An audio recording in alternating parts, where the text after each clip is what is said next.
we'll get started.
Hello, excuse me, sir. Your mic is some disturbance is there, sir. Sound is not coming. Oh, that's fine. That's fine. Let the disturbance be. Sir will join us in some time. Okay, sorry, thank you.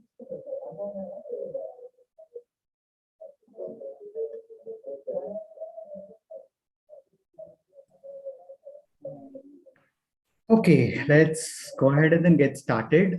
Can everybody hear me? Yes, sir. Yes, sir. Can hear you. Somebody said there's a disturbance. Are you still getting that disturbance? Can everybody please go on mute?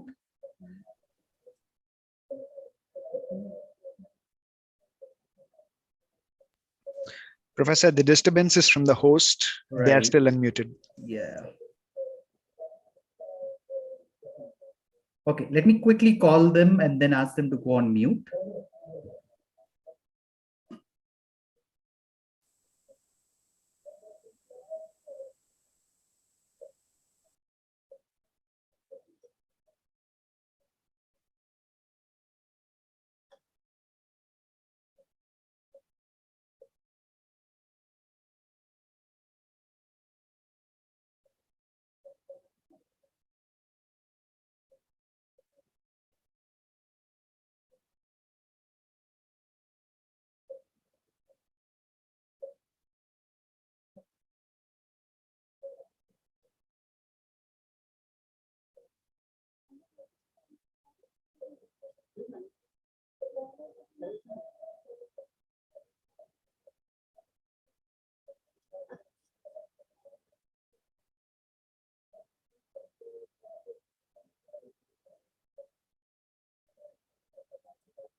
Okay, folks, I just called them and then they're going to go on mute soon. But then, let's go ahead and then get started. We're about 5 minutes into the time already. Can you all see my screen? Yes, sir. Okay.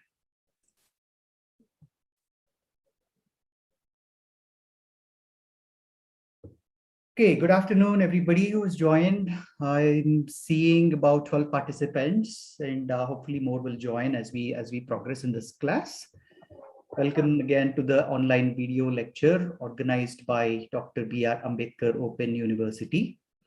This class is for MA English second year students.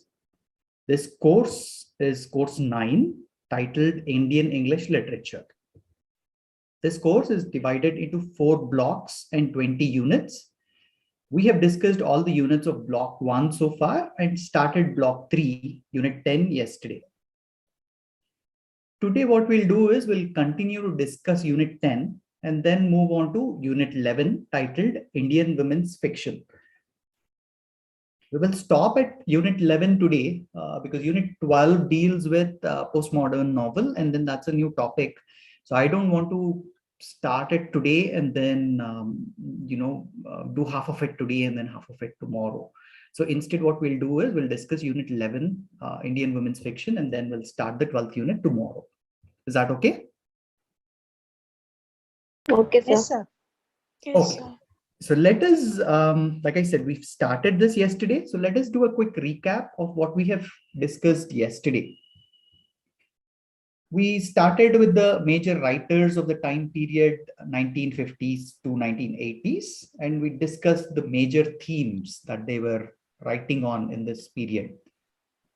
The quote-unquote founding fathers, the trio of the Indian novel, like I said yesterday, even though their careers began in the 1930s, they continue to write after independence also, well into later part of the 20th century. And a few other new writers also came onto the scene of Indian novel after independence.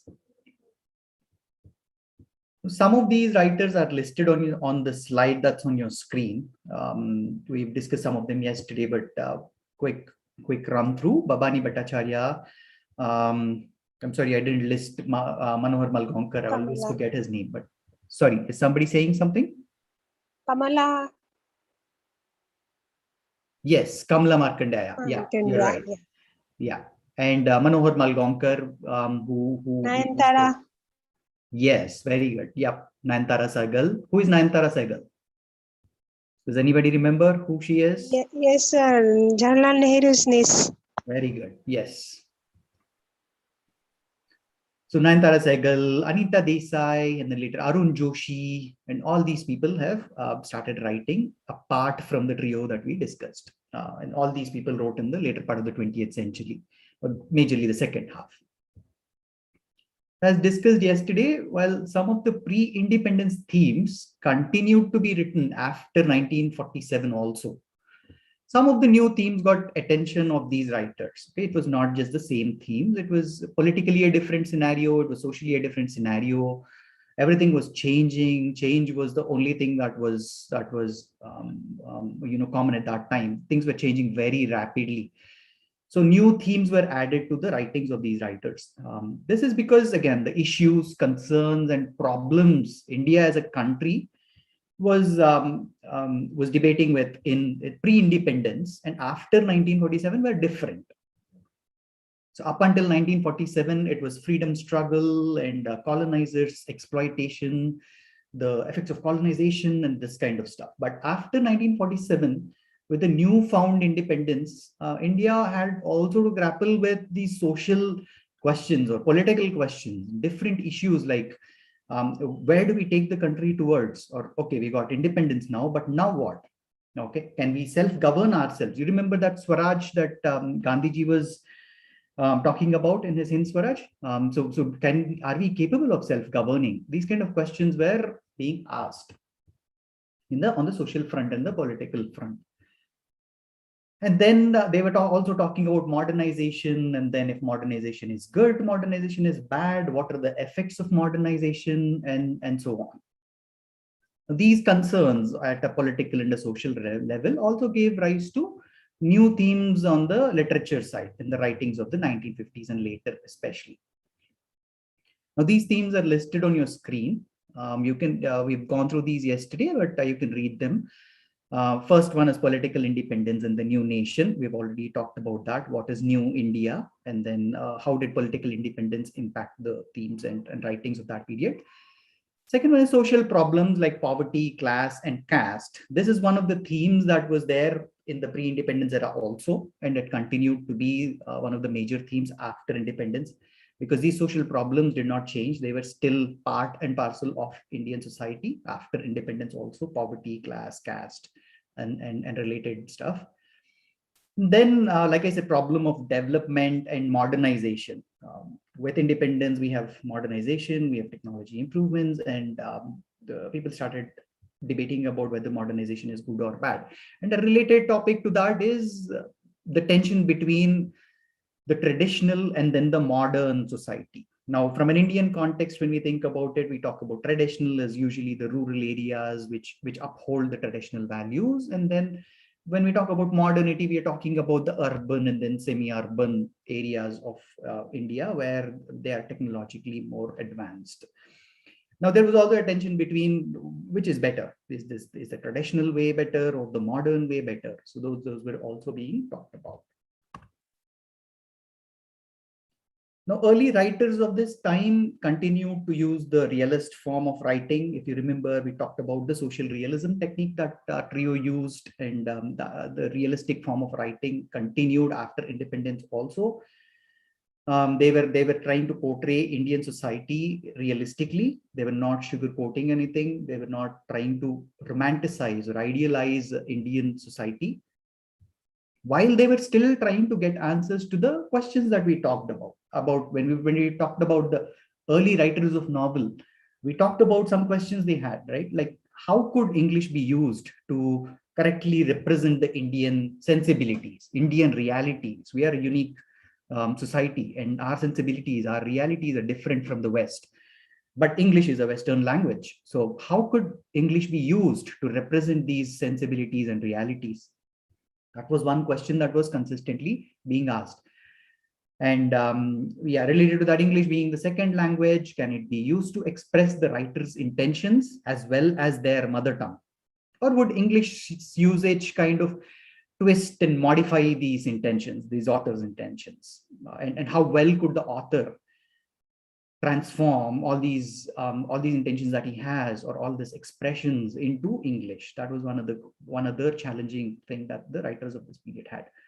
And another question that we discussed is, with growing readership at home in India, how to appeal to the Indian readers of these English writings. So there were more readers who were reading English, Indian English writings. So how do we appeal to the Indian readers? That was one another question. Now, these questions are not just questions, right? Somebody's got to answer these questions. Now, how did they answer these questions? How did they, I'm talking about the literature perspective only. So how did they answer these questions? They came up with, these questions kind of led to the modern tendencies, quote unquote, of experimentation. They experimented with the form, they experimented with the language, they used new techniques, as we will see in the next slides.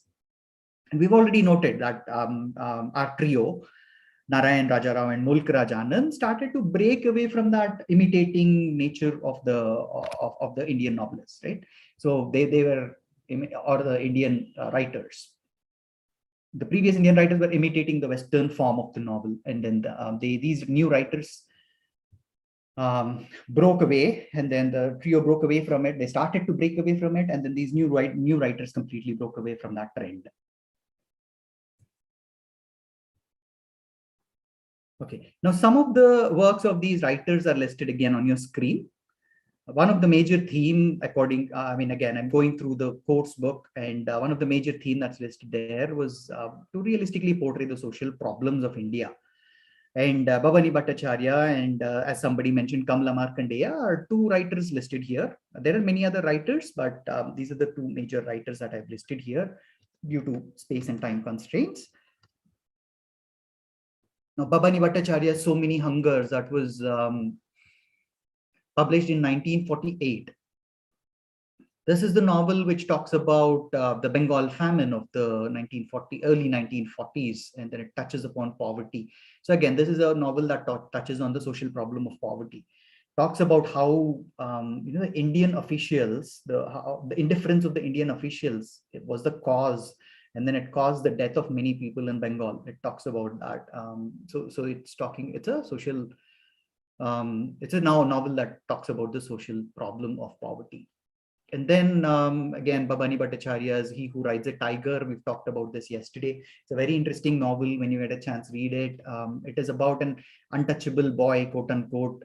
His name is Kalo, and then he masquerades as a Brahmin boy, and then he's actually successful in fooling everyone around him that he is a Brahmin. So, and then in the course of time, he in fact realizes the advantages of, let me not call them advantages, but then advantages for him, right? Advantages for this boy of the caste system.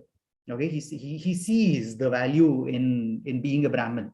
Okay, so it's a very interesting novel. So when you get a chance, if you get a chance, please do read that novel. It's an interesting read. Then there's Shadow from Ladakh, which was published in 1966. This is about the China-India conflict of the early 60s, 1962. It talks about the China-India conflict. It talks about nationalism. It talks about the industrialization. So that's another novel that talks about the social problems. Now, another theme that these people were writing on is tradition versus modernity. Now, this comes up not just then, but even in contemporary writing. This is a very, very common theme that we see. Tradition versus modernity was major theme of the work, especially in the later part of the 20th century, where there was an influx of a lot of people, lot of diasporic authors also. So later part of the 20th century, this was a major theme. This theme now it takes various forms. It's not a straightforward theme. It is not tradition versus modernity. Period. It takes various forms, like Western traditions versus Indian traditions. Which one are better? Which one is better for Indian society? So that's one form of this theme. Or, like I said, city versus a village, or city versus a rural area in India. Again, tradition versus modernity. Or modern Indians versus traditional Indians. Modern Indians, English educated Indians, people who have gone outside India and then come back, or people who have gone outside and lived there for a long time and then come back. Their thought process versus the traditional Indian. So this particular theme takes different forms in the writings of the 20th century. One of the works that dealt with this theme is Music for Mohini, where a girl called Mohini is married into a rural family. This Mohini is a city-bred girl. She has she's been bred in a more of a non-conservative family, and then she gets married into a rural family which is very conservative. And then the novel is about how Mohini's transition from and assimilation into the rural conservative family, from the transition from a city girl into the conservative family. So that's about Music for Mohini. Sorry. Now, on page 76 in your course book, it talks about Kamala Martinda's works, and you can go through it. It talks about, I think, 3 or 4 works of Kamala Martinda. Pretty straightforward writing.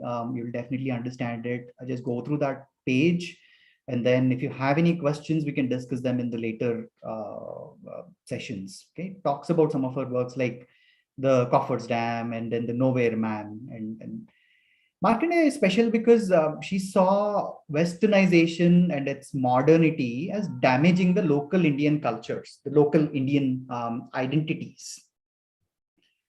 Now, we're talking about, while we are on the topic of culture, right?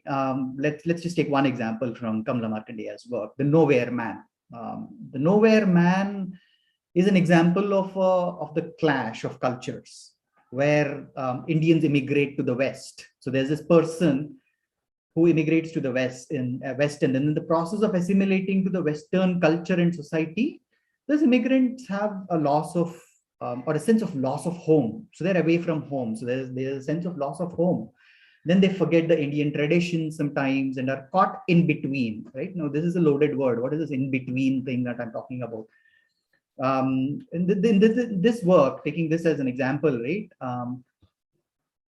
Folks, can you hear me clearly, or is there any disturbance from my side? Clear, sir. Okay. Clear, sir. Okay. I'm having intermittent issues with my internet, so I just want to let you know if I drop off or something, if I lose the connection, please be on the meeting. I will join back in a few seconds. Please don't drop off from the call. Okay. I mean the class. Okay. Okay, sir. Acknowledged, Professor. But whatever you're teaching is very new, and we have to give a little more attentivity, so you're not responsive. Please excuse us. Oh, no, not at all. Not at all. As long as we're all learning together, I'm totally fine with that. Thanks, DV.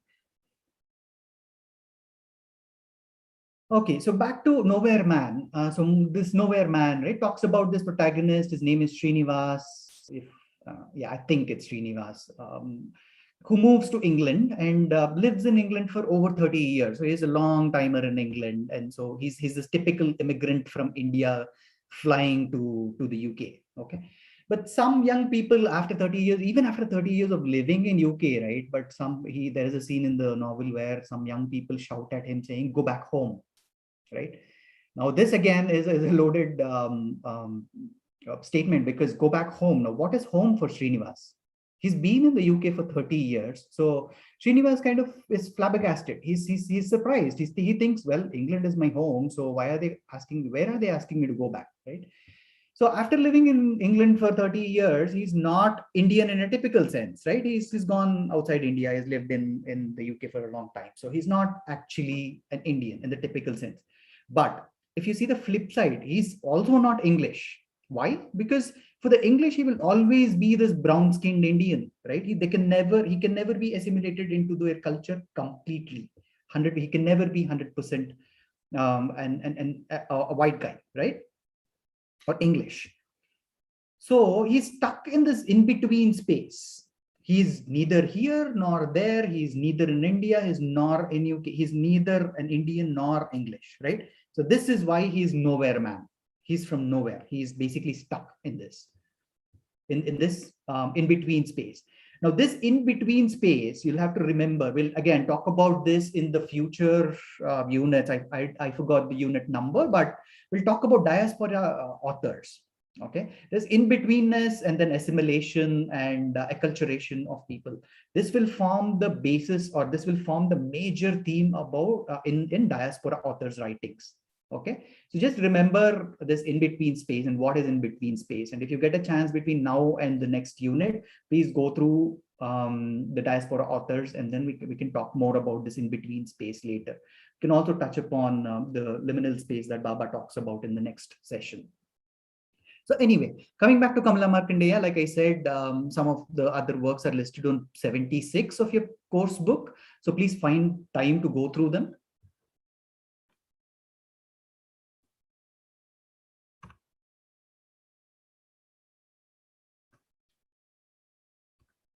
Okay, I'm sorry, I'm having trouble with my mouse. It's jumping here and there. Give me a second, please excuse me. You might want to use the directional keys in your keyboard, sir. Up or down is much easier than the mouse. Yeah, thank you.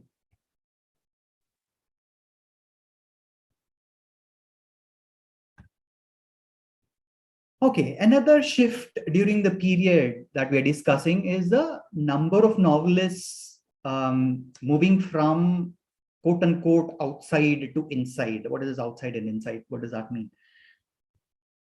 Now, the center of the novels of these novelists shifted from the outside, which is social and political problems, to the inside of the human psyche, inside psychological and the sociological conflicts in the individual's life.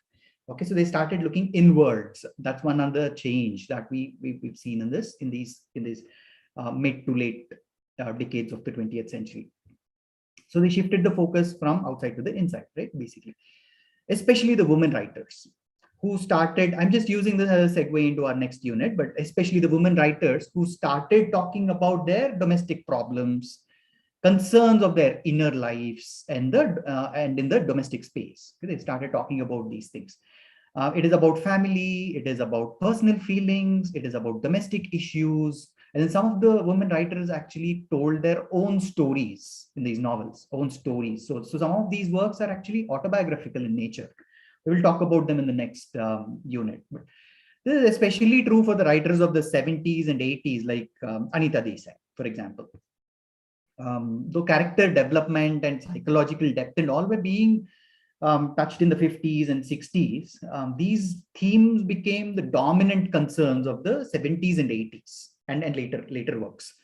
So another author is Arun Joshi, who also explored, he's not on the slide, but I don't know why he's not on the slide, but anyway, Arun Joshi, who also explored the inner life. His one of his famous works, The Strange Case of Billy Biswas, it was published in the early 70s. For instance, is the story of Billy, this guy Billy, a privileged young man. He's educated in the US, and then he's well settled, and then he suddenly flees his secure world, and then he starts living with these tribals or Adivasis as their leader. He gets into that community, and then he starts living as their leader. And he eventually, at the end of the novel, he eventually gets hunted and then killed by the establishment. But as you can see, there is a shift in the major theme. The point is the major themes of the novels of this period we are discussing are basically going from the outside to the inside. They started looking inwards. Another theme is nationalism and the new nation. We've talked about this, these two words, or new nation, the phrase, and then the word nationalism has come up in our discussion multiple times in the past 4 days, 5 days. This is mentioned in section 10.4 in your book on page 77. Okay. One person that I keep forgetting to mention, but needs a mention for sure, is Manohar Malgaonkar. His A Bend in the Ganges. We talked about it a little bit in the previous sessions when we discussed the partition literature. His A Bend in the Ganges is an extraordinary novel. This novel deals with how the Britishers were instrumental, or they were involved in raising this communal divide between the Hindus and Muslims. Okay, what was their contribution? And then there is, of course, Nayantara Sehgal. Her name was mentioned multiple times, whose works are political in nature. Not all of them, but most of them are political in nature. In one of her most powerful work, which people talk a lot about, it's called Rich Like Us, which was published in 1985. And in this, she talks about the emergency period of the mid 70s, I think it's 75 to 76, 77, something, right? Indira Gandhi's emergency period, right? In India. A lot of you might not even be born at that time, but if you've read the history, you will probably know what the emergency period is. And if you remember reading or hearing about it, basically the emergency in India was this 21 month period between the years 75 and 77, when our then Prime Minister Indira Gandhi had a state of emergency declared across the country. Okay, there were a lot of reasons for declaring this emergency, but then the main point is there were several human rights violations that are reported from this time, this emergency period. The press was censored, and Indira Gandhi's opponents were imprisoned, and a lot of human rights violations happened. And then the Indian economy was in a very poor condition, and at this time, and the government said that the strikes and protests that people are doing, more of these have to do with the civil issues. They have paralyzed the government, and they will hurt the economy of the country. So the Prime Minister declared an emergency. So anyway, they had a massive political opposition, and then they basically resorted to declaring a state of emergency. Anyway, back to the novel. In this novel, the writer shows the corruption of Indira Gandhi's government. Okay, and Sehgal touches upon Sanjay Gandhi, Indira Gandhi's son, and his role during the emergency, his compulsory sterilization program. Again, if you get time, read about the emergency period of 1975 to 1977. It is very interesting what people have done at that time, the government has done at that time. But one of Sanjay Gandhi's ideas was a compulsory sterilization program that the government came up with. And Sanjay Gandhi actually spearheaded this initiative, where they provided incentives to citizens. And you can understand, these citizens are not rich Indians, right? These citizens are these impoverished, poor people. And then they said, we'll incentivize you, we'll give you money, we'll give you food, whatever, to get sterilized. Okay, this was done basically to this was an attempt to control the rapidly growing population of the country at that time.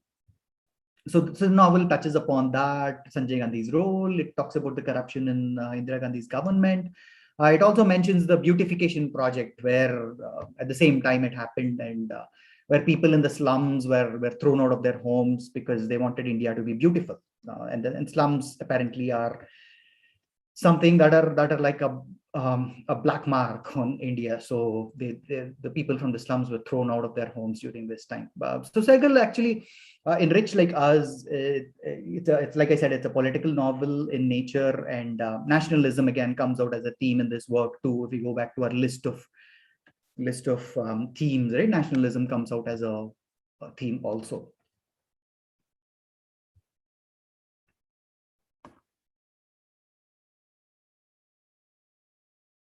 Then continuing on Anantara Sehgal, right? In her other work, A Time to Be Happy. I am not sure when it was published. I'm sorry, but 1958, right? Yeah, in 1958, she talks about English-educated Indians and their feelings towards India. It is about this protagonist. His name is Shivpal, Sanat Shivpal or something. But anyway, he's rich, he's educated, and works for a firm as an executive. So he's well-to-do and everything. And most of his problems are the problems of the West-educated boys. Okay, these are not the boys that are in India, and uneducated boys or Indian educated boys. These are the problems of the West-educated boys returning to India. And then the conflict between two sets of values. Now you can understand this, right? I mean, somebody goes out to US or UK or something, you are exposed to a certain set of values. You, again, inherently being an Indian, you have another set of values. And then there's always, sometimes, not always, but sometimes there is a conflict between these two sets of values. So Sehgal talks about it in this novel. And this brings up an important point, actually. Sehgal is wondering who an authentic, quote unquote, Indian is. Who is an authentic Indian? The reason why I bring this up is learning English and talking in English doesn't make someone less Indian, right? Do you agree with me, or you don't agree with me? If anybody has another opinion, you're welcome to share. So I'm saying learning English and talking in English doesn't make someone less Indian. You cannot, the criteria cannot be of Indianness, for lack of a better word, dependent on learning English or talking in English. Do you agree? Yes.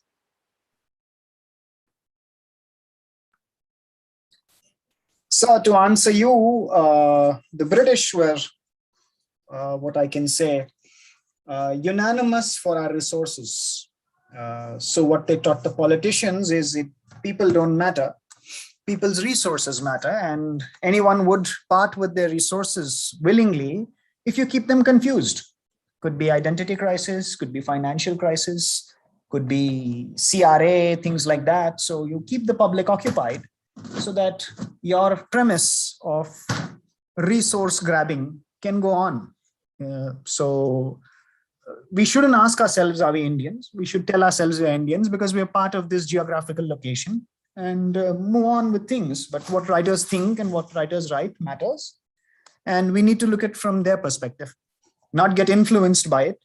That is not patriotism, in my personal opinion. Good, good. Yeah, very well articulated. Yes, good. Anybody else? Do you all agree with what DV is saying, or do you have any other opinion?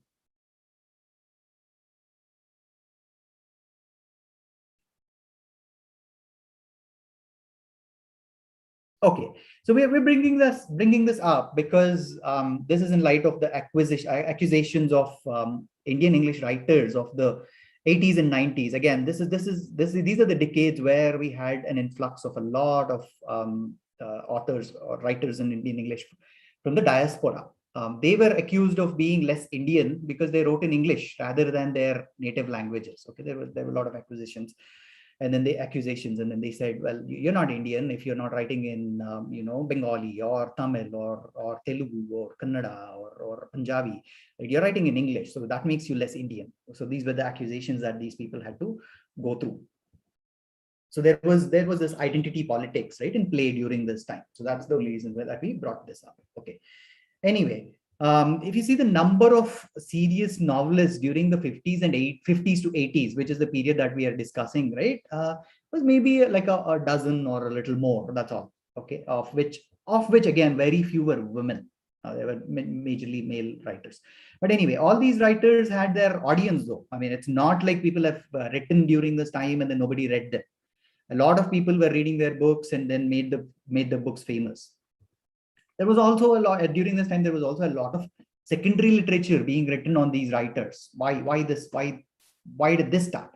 This is because this is during these decades that Indian universities started courses on Indian English literature. Okay, so people were writing theses, people were writing books, people were writing critical articles, and interviews were being done. So there's a lot of secondary literature also on the writers of this period. Now, the period of 1980s saw, like I said, many more Indian writers from the diaspora writing in English. Again, we will talk about the Indian diaspora and the writers it produced in the later unit of this course. Okay, let's now look at how to answer the questions from this unit. What are the possible questions and how can you answer? Again, I keep telling you this disclaimer, but it's definitely worth mentioning again. These are not the questions that will definitely come in the exam or anything. These are only indicative questions. But if you can take some time, read the unit and summarize it in your own words, I'm sure that all of you can answer all these questions in a beautiful way. Okay, and then again, like I always say, be very contextual to the question. If the question is asking about Nayanthara Sehgal, please write about Nayanthara Sehgal. Okay, don't write about somebody else. Okay, so the first question is, describe the main concerns of the social problem novel. We've discussed this. You can find the answer in page 74 of your course book. If you can open it and see it later. Or now it's in page 74. You can give a few examples from the works of people that we discussed, Babani Bhattacharya or Kamala Martinda, that are related to this topic. Okay.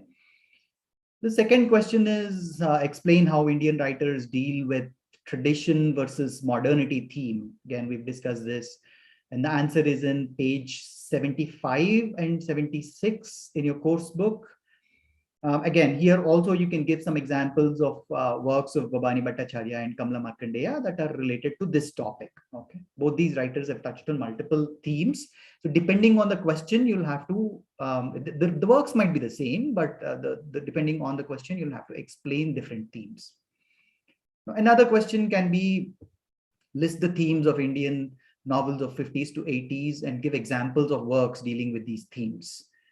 I'm not sure if this is in your sample questions or anything. Can somebody look at your sample questions? Is this question listed there? I think I added this question because I thought it was important. Yes, sir.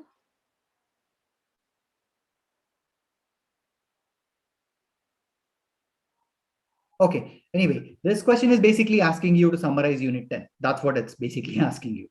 Okay, depending on whether there's a short answer or an essay, you can start by listing the major themes we discussed and give examples for each of the themes, or like social issues, tradition versus modernity, nation and the new nation, or nationalism and the new nation, and so on. Okay, so you can do that. Again, like I said, don't try to remember every single work of every single author. That is very taxing, and at the same time, it's not required to know every single work of every single author. In the time and age that we live in, we always have Google. If you want to know what all Nayanthara Sehgal has written or Kamala Martinda has written, all it takes is going and then searching, right? So retention of information is not the primary concern here. It is more of what have you understood from the unit, right? The overall holistic picture is what the examiners will try and test. Okay, they're not actually looking at your knowledge on when a book is published. That's not the intent of the exams. The intent is, again, like I said, it's basically how much of the holistic view do you know. Okay, folks, that brings us to the end of unit 10. Okay, let's quickly move on to, again, my mouse is okay. Yeah. Okay, let's move on to unit 11 if you're okay, all okay with it. Can somebody answer? Everybody okay? Okay, Can we move sir. on to unit 11? Okay, sir. Okay, all right. Yes, sir.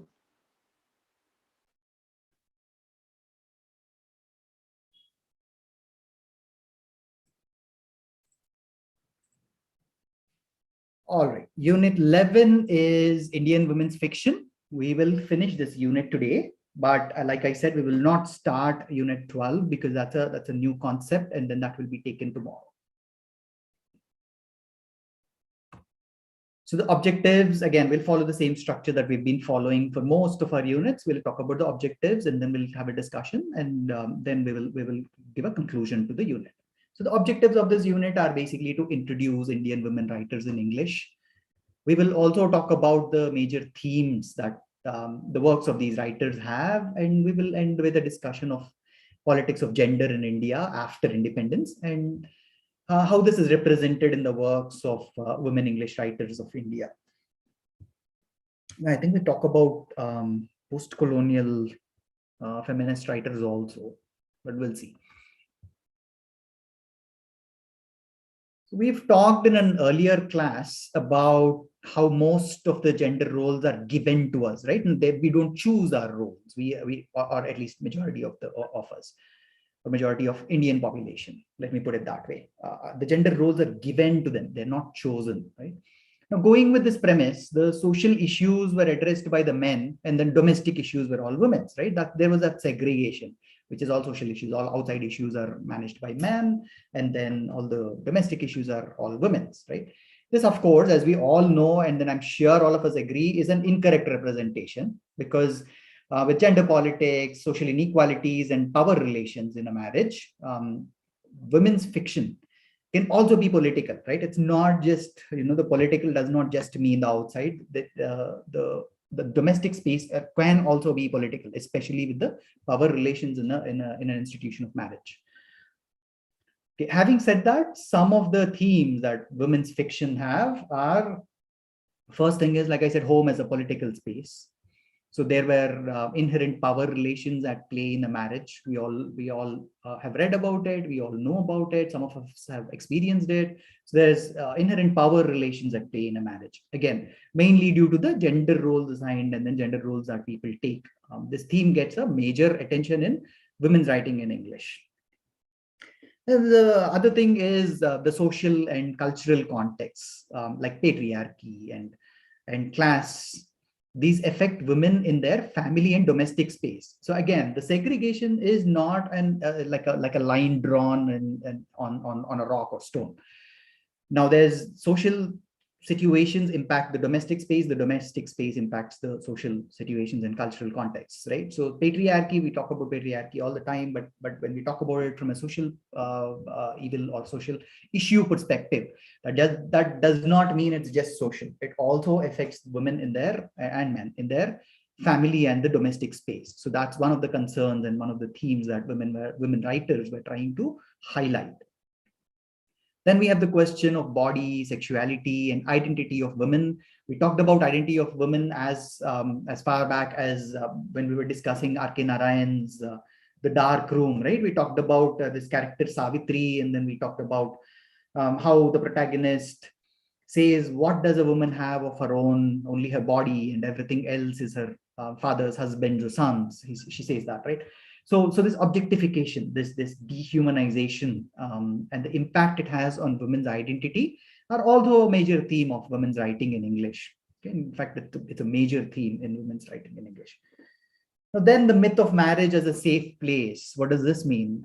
This is a common view even now in most parts or some parts of India, is the parents think that a girl child is a burden for them, and then they want to send her off to the husband or in-laws place as soon as possible, right? And the underlying assumption here is that the in-laws and husband's place is a very safe place. Marriage is a very safe place for women, or from a parent's perspective for their daughter, right? But in reality, we hear of many instances of abuse of women after marriage, both physically and mentally. Now, this marriage is a safe space is contested by the women writers. They say, come on, I mean, marriage is not always a safe space. It might be true for some people, but then it's not a universal truth that marriage is a safe space for all women, right? So basically, they say that they bring our attention to how women are oppressed or abused within the family. Okay, so this is again a very important theme that women writers talked about. There are again some other psychological impact of women, marriage upon women, and some other themes listed. I'll leave them on the screen for you to read and take a minute to think about them. And then we'll continue.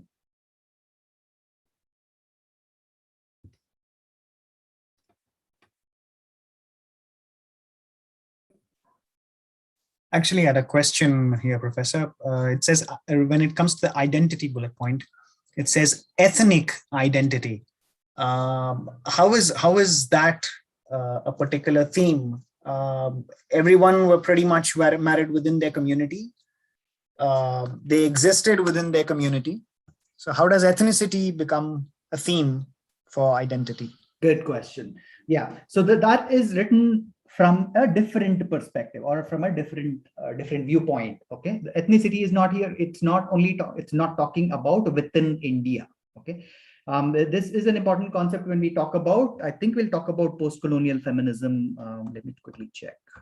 Yes, well, we have a slide on post-colonial feminism. Okay, I will address that question when we come to that particular slide if I have not answered it already. Is that okay, DV? Yes, Professor. Okay, yeah. So you're right. It does not make any difference from a within India perspective. But then the word ethnicity, and then it makes difference when we talk about post-colonial feminism.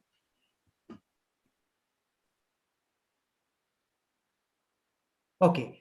Now let us look at section 11.2 that deals with contexts of marriage, family, and power. We've discussed about all three things in pieces, bits and pieces. But anyway, women's fiction often treats marriage as a space where one, the identity of a woman is submerged, that we all agree. And in most cases, again, there are always exceptions. I'm not talking about universal truths here, but majority of cases, the identity of women is submerged. That's one thing. And the second thing is the woman's role is predetermined as a wife or a mother or a daughter-in-law. It's all predetermined, right? As a mother, what she should do. As a wife, what are her responsibilities. As a daughter-in-law, how should she take care of everybody in the family and the in-laws. Everything is predefined and predetermined.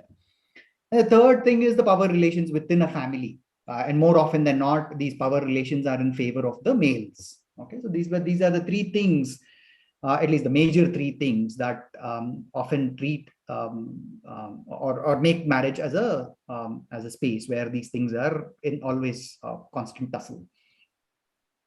Now, for example, again going back to Kamala Martinda, right? In Nectar in a Sieve, which is written, she showed the rift between the traditional view of marriage and the criticism of marriage coming from women. Now, again, the key point is the criticism of marriage coming from women. Now, these are the ones that are experiencing the marriage, the institution of marriage, right? So one of the characters in this novel, Rukmini, and her mother basically in this novel asks, and I quote this from the novel, she says, what use that a girl should be learned? Much good will it do her when she has lusty sons and a husband to look after. Look at me. Am I any worse than I cannot spell my name so long as I know it? So she's basically saying it's okay for a woman to be not educated. As long as I know my name, it doesn't make a difference that I cannot spell my name. So here the traditional view of that women don't need an education, their place is in the kitchen and their responsibilities are only taking care of the family, etc., and so on and so forth, are being portrayed by Rukmini's mother. So this is the traditional view. So Markandeya actually highlights that in this novel. Then moving on to Shashi Deshpande. Shashi Deshpande is another author who has written a lot of novels and a lot of work. And one of her works, The Dark Holds No Terrors. Again, on one hand, Kamala Markandeya's Nectar in a Sieve, it talks about the traditional view. And then Shashi Deshpande's The Dark Holds No Terror, on the other hand, it criticizes the institution of marriage itself. This is a story of a couple, Sarita and Manohar. Okay, and those are the names of the protagonists, the major characters in this novel. And the Sarita is an independent woman. She basically has more success professionally than her husband Manohar. And this basically leads to Manohar's envy, and then he's very jealous of her, and then he doesn't know what to do, right? I mean, it's basically from his point of view, it's a woman, and then his wife is more successful than him. He gets irritated with that, and then he doesn't know where to take out his frustration. And then what this guy does is he takes out his frustration by abusing his wife physically and then raping her every night. Okay, that's his way of taking out his frustration. He's so filled with envy that he does this unspeakable things to his own wife. Now, Gigi Deshpande is showing us the insecurity of males in one way here. And more importantly, she highlights that even a professionally successful woman like the protagonist Sarita, even her, even she cannot overturn the power relations between genders within the family. Okay. Now we were talking about gender relations within the family and the power relations, right? We'll have to understand that this is not only for people from rural areas or poor people or uneducated women. No, it's not that. Deshpande is saying even Sarita, who is educated, who is very successful, who is a professional, even she has the same problems at home as other women. So here basically the myth that marriage is between equals is broken, because a man cannot see a woman as an equal in this novel at all. Manohar can never see his wife Sarita as an equal at all. He wants her to be at a level lower than him. And like I said, he cannot control his envy of Sarita becoming professionally better than him. Now, Sarita's home before marriage also had this male dominance by the role of the father. And after marriage, it is the husband. So either way, it's the male. So basically, Deshpande here says patriarchy is still there before marriage or after marriage. It doesn't matter. It really doesn't matter what the time period is or what the status is, married or not married. In the end, basically, Sarita realizes that hope and rescue must come from within herself, not outside. So she says, well, depending on somebody outside myself is not going to work out, depending on the society, depending on the family, depending on the husband or father, mother. It doesn't matter. She realizes that hope and rescue must come from within herself, not from anything or anybody outside. Now, Deshpande with her works is saying marriage is not the sole goal of a woman. Basically, that's what she says in the other works also. So it often, she says, reduces women's identity, and in marriage, reduces women's identity. And in most cases, women lose their identity, basically. And again, if you remember, we go back to how, this objectification and dehumanization of women, it reduces them to objects. We discussed this when we were talking about Savitri's character from The Dark Room, right? So it reduces them to objects. And like we discussed, objects only have an identity in relation to something else. Okay, they don't have an identity of themselves. And by objectifying women, you're actually robbing them of their identity. They don't have an identity of their own. It's always dependent on somebody else. Now, another author, she's one of my favorite authors, Chitra Banerjee Divakaruni, who is an Indian diasporic writer. She also touches upon a related topic in her novel, Sister of My Heart. This is a story of two Indian girls, Anju and Sudha. These are two Indian girls, and then the story basically, these girls are narrating their life stories in the book, and then the book follows Sudha and Anju through their childhood, through their middle age, and then through their adulthood. Okay, and eventually they get married to different people, and then it talks about their life as a whole. This book also has a sequel titled The Wine of Desire. I'm sorry, I didn't put it on the slide, but it is actually a one-part piece of a two-part book, but with different titles. Sister of My Heart is part 1, and then it has a sequel called Wine of Desire. If I'm not wrong, I think this is the one that was also adapted into a Tamil serial by Suhasini Maniratnam, right? I think she made a Tamil serial about it. But anyway, Chitra Divakaruni here talks about marriage, tradition, change, and women's friendships, the camaraderie that they share in this book. And one of the characters, Sudha, is actually forced by her in-laws to abort her kid because they don't want a daughter. Now again, we come back to this woman-centric theme, and very important theme. Even after being or the mother-in-law herself is a woman, and then even then Sudha is forced by her in-laws to abort because they don't want a daughter. Divakaruni basically also shows the flip side. It's not that Divakaruni is only showing the weak side of the women. In this particular novel, there are three mothers. Okay, she calls them mothers. Three mothers for Anju, and these three women are shown as very strong, and these are old elderly women, but they're shown as very strong. So the writer is not only highlighting the issues of women, but also showing us that there will be strong women. There are strong women. Okay. Okay, now let's talk about how patriarchy, social order, and women are represented by Indian women writers in English. This is also, again, another section of this unit in your course book. So when you get time, go ahead and then read it. It has a lot of information, but I'll just give you a gist of what the course book says. Manju Kapoor, she's another writer, a woman writer of India, and her Difficult Daughters is a story of three women.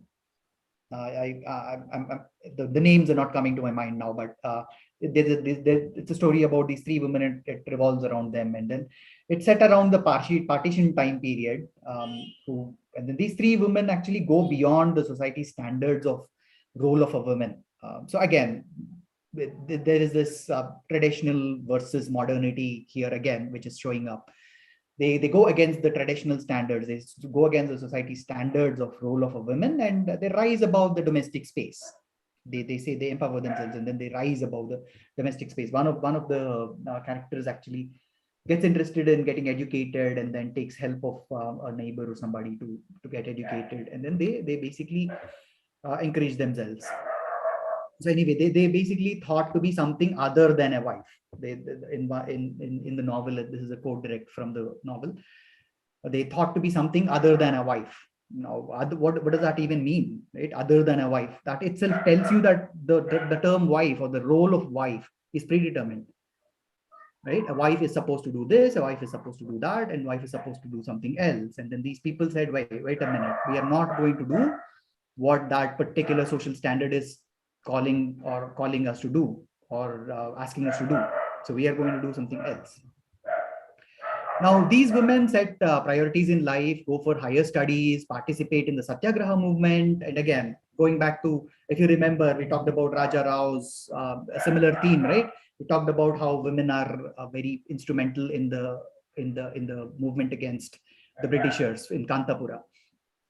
Now, these women in Difficult Daughters, one of the characters, she says, I fret about my petty domestic matters at a time when the nation is on trial. So there are bigger problems for her. She's not confined to the kitchen. She's not confined to the domestic space. She wants to come out, break the barriers, and then come out into the social space. She says, it's a time when the nation is on trial, and then how can I be worrying about my petty domestic matters? I want to do something else. So that's the point of this character, Veermati. Yeah, that's her name. Then in Anita Desai's Cry the Peacock, again an interesting novel, which is very interesting actually, which is incidentally Anita Desai's first novel. Here she explores the psychological state of women whose marriage and her family actually don't offer her anything. It offers nothing to her. This is the story of this protagonist. Her name is Maya, who is basically haunted by a childhood prophecy. Some astrologer gives her a childhood prophecy saying there will be a fatal disaster later in your life. So she kind of obsesses on this prophecy, and then she keeps thinking about it. And later Maya is married to this guy called Gautama. And then Desai actually in this novel describes Maya's life and how her mental health slowly completely deteriorates. She's so obsessed with this fatal disaster prophecy that this astrologer guy has given her. At the end of the novel, what she does is Maya actually kills her own husband, Gautama, in accordance with the prophecy of her childhood. Okay, the prophecy says that she'll kill. And then in accordance with the prophecy, she'll kill her husband. And then at the end, she has a complete mental collapse at the end of the novel. She's in complete mental collapse. So Desai here is talking about the psychological effect and the psychological effect of the childhood prophecy that Maya had in this novel. Okay. And then the slide shows other writers, if you're interested in Arundhati Roy, Meena Kandaswamy, Kiran Desai, Bama, and then Chitra Banerjee Divakaruni. We've discussed her. So you can read a little bit about these people, and then you can incorporate some of the writings of these people in your answers, depending on what kind of question the examiner is asking. Okay. Okay, now let's look at post-colonial feminism. Okay, what this is, I think this is the last section of this unit, post-colonial feminism. This section starts with one sentence, Western models of feminism do not work for Asian women. Okay, Western modes of feminism do not work for Asian women. Does anybody have any insight into this? Do you want to share why? Why do you, or first thing is, do you agree? Do you agree that Western modes of feminism, the way feminism is looked at in West, is not the same? It doesn't work out for Asian women. Or let's talk about Indian women, okay? Because let's bring it close to home. Do you agree that these two things are different? Our situations are different? Partially agree. Okay. So what is that? What is that makes it different? I'm sorry, who is this talking? DV here, Ashwin. Okay, DV. Yeah. So what is it that makes different, or what is the difference? So ideally, we are a result-oriented society rather than a process-oriented society. So the process of feminism, which is there, where you have higher degrees of non-apparent bias towards women in countries other than Asia or outside of Asia. People put gentlemen as their president in the United States just to spite that Hillary Clinton shouldn't become the president. So in a society where they go ahead and emphasize to that extent that they don't want to be ruled by a woman is... Hear me? Hello? Yes, go on, DV, we can hear you. Yes, so we shouldn't be ruled by a woman. So they would put someone who is relatively less qualified, has a lesser degree of personality or foresight for leading a country, just because they don't want a woman as there. So feminism there, yes, but one good thing about India is something starts somewhere else, catches much faster heat in this country rather than originating in this country. Yoga, for that matter of fact, unless until the West started making yoga popular, it came back to us. Otherwise, we had it, but we didn't do it. So coming back to the topic, feminism originated outside, coming in as an idea that women also should be given importance, is a good concept. But women have always been given importance, but social ratification has diminished it. So that partial part of feminism, which comes as a general idea or a general thought, that emphasis on women within the society is also supposed to be provided, given, or thought over, is yes. But it doesn't work in a complete context here, because when I look back and when I'm sitting calm and collected on my chair, I would thank my mother for that, because it is her sacrificial, silent, lead by example or show by action kind of an attitude, which has psychologically molded me. We don't have many men in this meeting right now, or I would probably have their views on that. But that is what my mother did for me. That's what a woman did for me. Be it any other relative who's a woman, my elder sister. So they have importance, so they have significance in my life, and they have been given that freedom to show that significance. So when that level of activism is given freedom for women in this country, the concept of Western feminism cannot be applied to India, not Asia. I wouldn't know much about Asia, but I would talk in an Indian context. Okay, yeah, thank you. That's good. Anybody else? I know we have other participants in this call. So anybody else that wants to share their opinion? Do you think, the question is, Western modes of feminism, do you think they work for again, Indian women or not? What do you feel?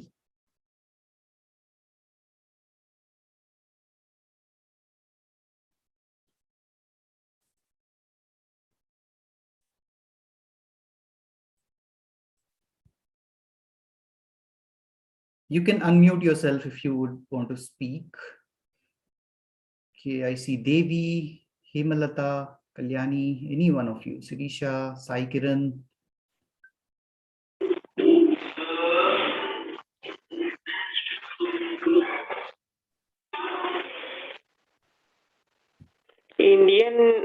Sir, this is Devi. Indian women are Western women face the same problems only, but Indian women struggle some rules and some traditions.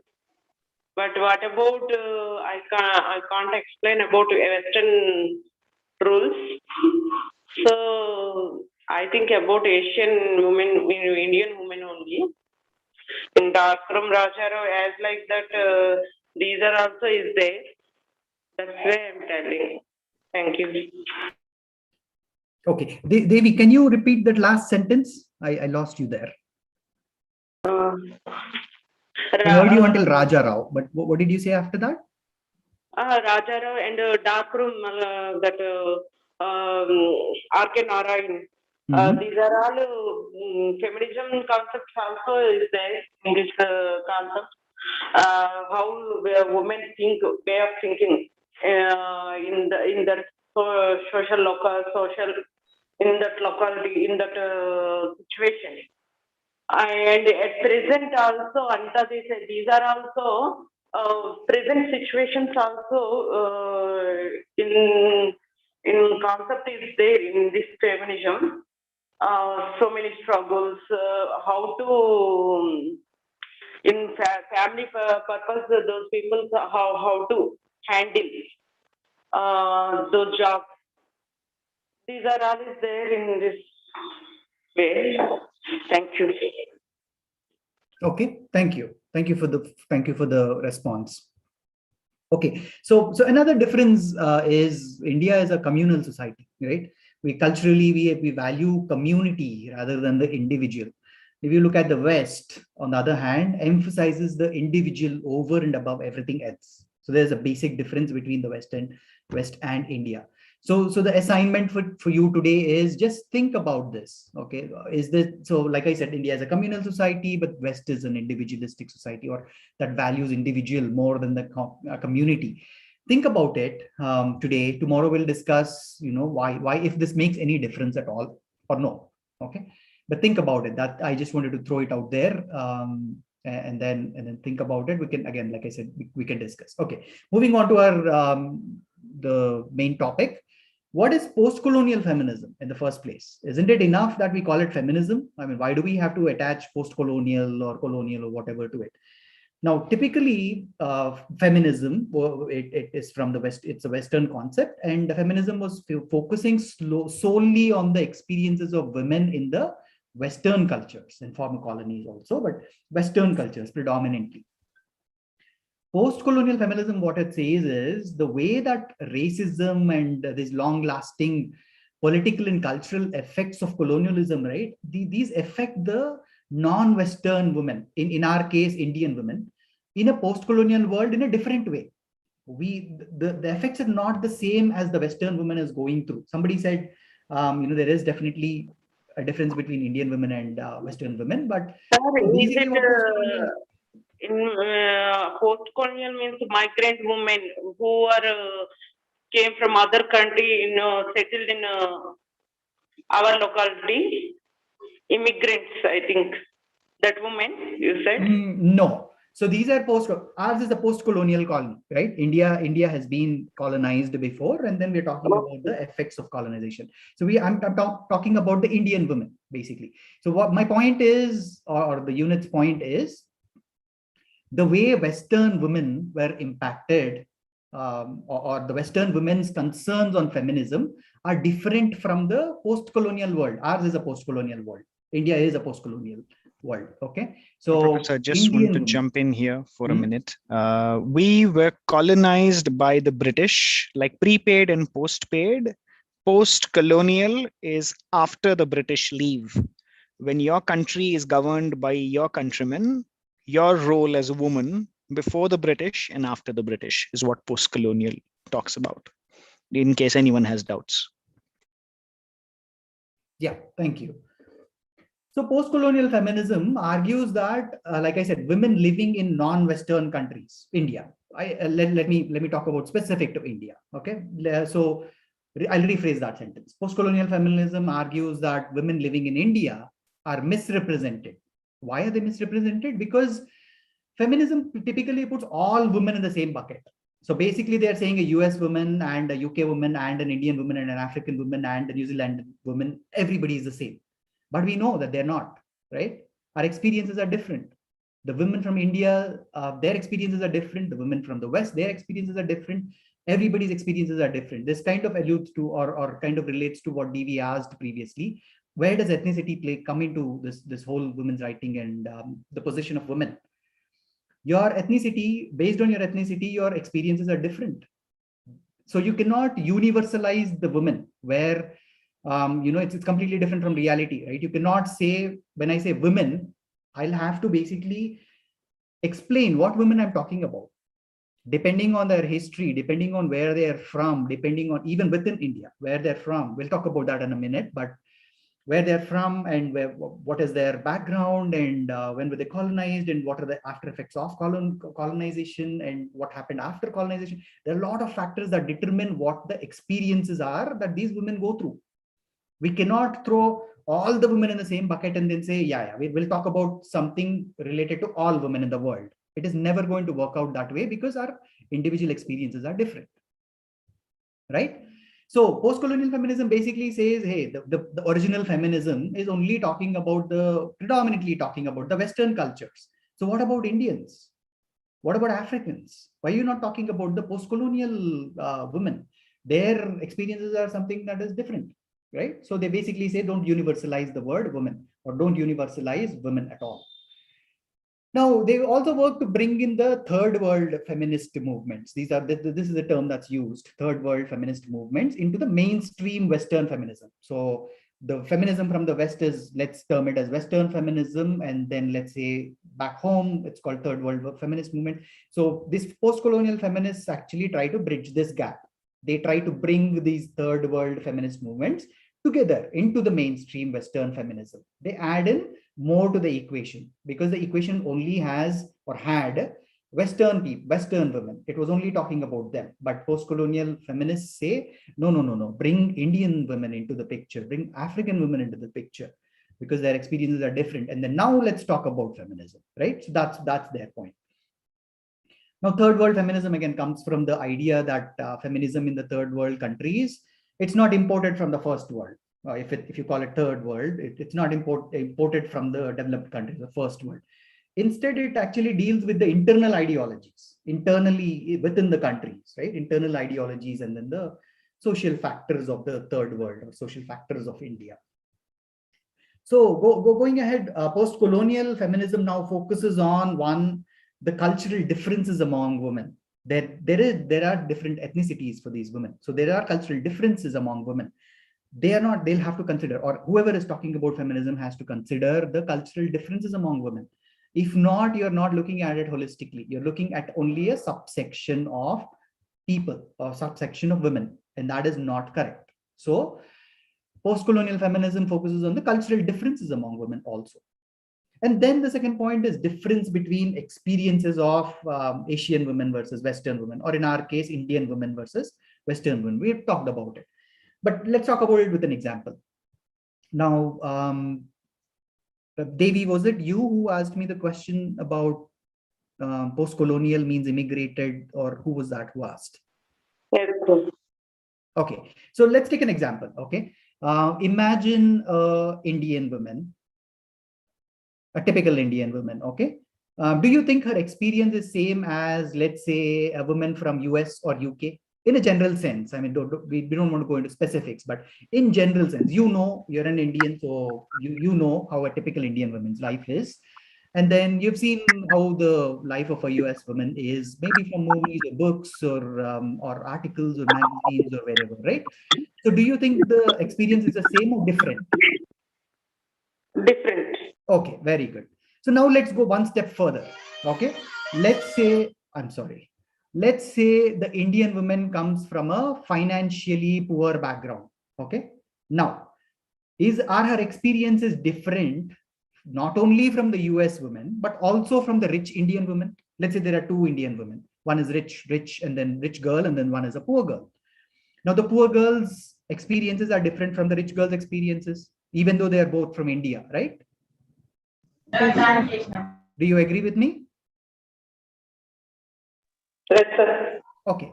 Now let's go one step further again. Okay. Consider an economically poor Dalit Indian woman. Okay. Now you consider that. Now, first thing, she's a woman, and then she's economically poor, and then she's Dalit, right? Her life experiences are completely different from other women. Not only the women in India, their experiences are different from the women in India. Their experiences are different from the women who are rich. Their experiences are different from the women from UK, US, wherever in the West, right? So post-colonial feminism, what it says is we have to consider all these things. We have to consider the class, we have to consider the situation, we have to consider the context and the long-lasting impact of colonization. All these things have to be considered while talking about feminism. You cannot just talk about feminism from a Western perspective, okay? From the perspective of the Western, predominantly white women's perspective, okay? There's one very great critic called Gayatri Chakraborty Spivak. If you again get a chance, read her very interesting article called Can the Subaltern Speak? It's a very, very interesting novel, an article. And I'm sorry, Realme 5 Pro, please don't scribble on the screen. There's a small line. So you might be doing it there again. Realme 5 Pro, whoever that is, please don't scribble on the screen. Okay, thank you. So pardon the book's name. It's not a book. The person's name is Gayatri Chakraborty Spivak, Spivak, and her article's name is Can the Subaltern Speak? Sub, Subaltern. Can the Subaltern Speak? She talks about feminism, and then she talks about subaltern again is the impoverished part of the society, especially from a woman's perspective. And then she basically asks, can they even speak? Do they have identity? Okay, so it's a very interesting article that she's written. If you get a chance, go through it. Unfortunately, we don't have the time to discuss it here, but it's a very interesting perspective. And Gayatri Spivak also says the same thing. She says, well, you guys are talking about feminism and everything, but you're talking about it from a Western perspective. And Gayatri Spivak is the translator for another author. There's a very famous Bengali author called Mahashweta Devi. Again, her novels, again, her works are very interesting. And this is something that you'll have to read later when you have time. But Spivak translates Mahashweta Devi into English, from Bengali into English. And then even there, she talks about, I am only able to translate Mahashweta Devi's things into English because I know what she's talking about. I know the kind of feminism that she's talking about. Now, a Western person cannot translate what Mahashweta is talking about because they have no idea what Indian women are going through, right? So that's what Spivak says. So again, it's called Can the Subaltern Speak? And then there's again another very interesting article by her called the Politics of Translation. But anyway, we're just digressing. But anyway, the third point is women's bonding and sisterhood. That is not accessible to men. Now, here the key phrase is not accessible to men. Okay, it is not women's bonding and sisterhood. That is not the key point. The key point is not being accessible to men. Why? Now, women's bonding is it has always been there, right? It is not like every woman hates every other woman in the world. Women's bonding is always there. Women's sisterhood is always there. Women's friendship is always there. But here they're talking about the sisterhood and bonding that is their own. This is one space where the man is not able to come. Okay, Divakaruni talks about it in her novels that we mentioned, the Sister of My Heart and then the Vine of Desire. There are areas where these two girls share with each other, where the man cannot understand what's going on. This space is their own space. This is the space where the women have for themselves. Okay, this is not accessible to man. Now, another recurrent theme is again, search for alternate modes of life. This is more on the Indian side, because the Western philosophy doesn't depend on the spiritual or the mystic modes, but on the Indian side, basically they look for, or women's writings look for alternate modes of life instead of just falling back on the Western mode of life. It's not just that, whatever the West says we will do. No, we have our own ways of doing it. So another recurrent theme is in search of alternate modes of life. Okay. And okay, I'm sorry.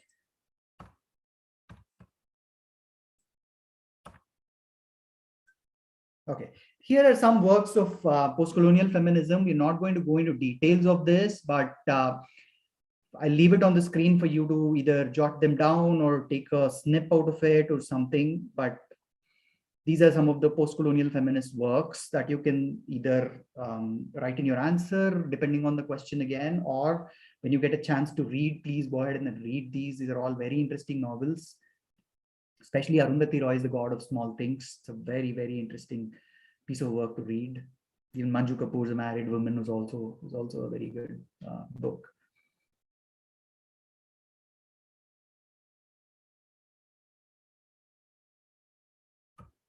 Okay, this slide actually sums up basically in one line, okay, what we have discussed. This Turkish-British author or writer, Elif Shafak, says male writers are first thought of writers, then male. Okay, I'll just read verbatim what she says. Male writers are thought of as writers first and then men. As for female writers, they are first female and then they are writers. Okay, so again, this is a very loaded quote. You think about this. Again, we're not going to discuss this quote, but it's a short quote, and then this can be remembered. So if possible, incorporate this into your answer in the exam. It's going to bring in more value to your answer. Okay. Okay, let's quickly conclude before we wrap up today's session. This slide sums up or it concludes what we have talked so far. First thing is we talked about what are the key concerns of post-colonial feminism, and again the answer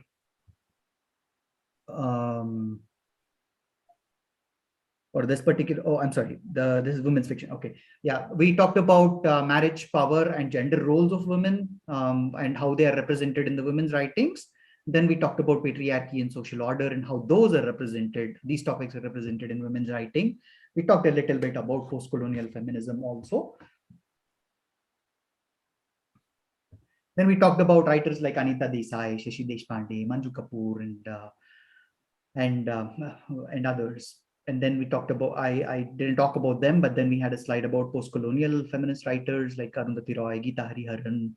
They present women as bonding among themselves and expressing their sexuality and feminism and desire. And basically they are breaking the patriarchal taboos, right? They're basically breaking this patriarchal structure that has been created. And then they talk about stuff that the women actually feel. Okay. I don't have a slide on that, I think, but let's quickly look at how to answer the questions from this unit. Okay, one of the questions is, what are the key concerns of post-colonial feminism? Again, the answer is on page 84 and 85. I think it's end of 84 and then the starting part of 85. So it's a pretty straightforward question, straightforward answer from your course book. Then another question can be, list the main themes covered in Indian women's fiction. We've talked about it. We have right there on your screen. You can write those, and then there are, I think, some more listed in your course book, so you can refer to that, and then that would make a good answer to that question. And then the third question and the last question is, how do Indian women novelists depict marriage and its effects on women? And the answer is in section 11.2, page 82 of your course book. So when you get a chance, look at that section, and that's the answer for that particular question. Okay, I'll leave the quote on the screen because I love this quote. So okay, this is okay. So we are out of time anyway. But this brings us to the end of unit 10. Let us pause here for today and then continue in the next class. In the next class, a discussion will be there on block 3, unit 12, the postmodern Indian novel. Okay. Again, these concepts are not new. For literature students, at least, something called the word or the phrase postmodern is not new. But I would request you to take some time to that today, tonight, or tomorrow morning and read about what is postmodern. What exactly does that mean?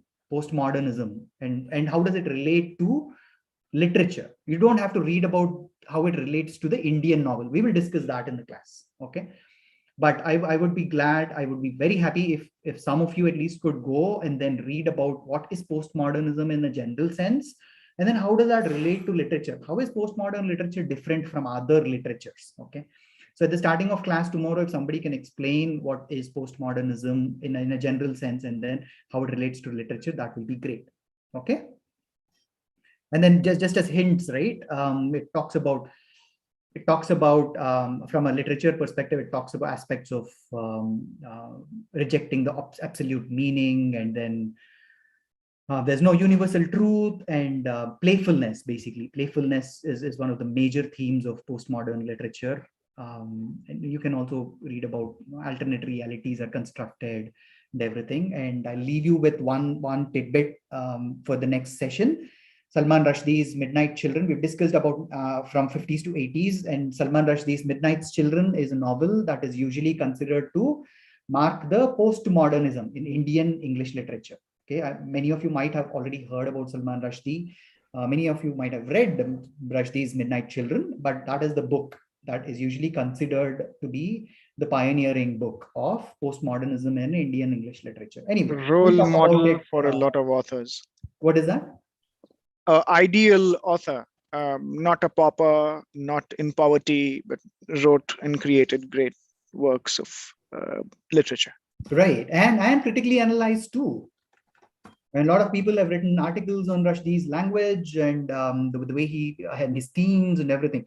He's also a very critically analyzed writer. And yeah, you're right. He's a very prolific writer, and his novels are very interesting to read. Okay, again, we are running short of time, so let us pause here and continue in the next class. Thank you, everybody, for joining this online class for MA English, second year. I'll repeat that this is for course 9, titled Indian English Literature. Okay, again, thank you, everybody. Have a nice evening. Yeah, I'm sorry, was somebody saying something? Thank you, sir. Sure, yeah, thank you for joining, and talk to you all tomorrow. Good day, Professor. Thank you. You too. Thank you, sir. Okay, thank you, everybody. Bye. Thank you, sir. Have a good day. Thank you, sir.